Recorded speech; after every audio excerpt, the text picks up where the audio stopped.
Masaya ako kasi babalik ako sa Pilipinas sa loob ng isang linggo. Isang linggo lang. Babalik ako dyan.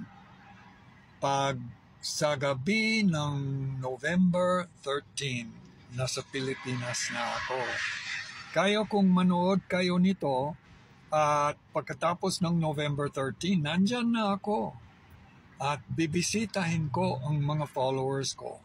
Sa lahat ng Pilipinas, pupuntahan ko.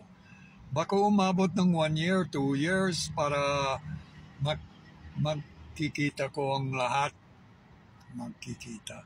See, nawawala ang Tagalog ko kasi matagal ng panahon na dito ako sa US. Masyadong matagal maging Americanized ako. Kasi noong nasa Pilipinas ako, parang maging Pilipino ng kaunti ako. Kaya nang dumating ako dito, maging Americanized ako. Anyway, babalik ako sa inyo. Na-miss ko ang Pilipinas, na-miss ko ang tao doon, at ang ugali sa Pilipinas ay maganda.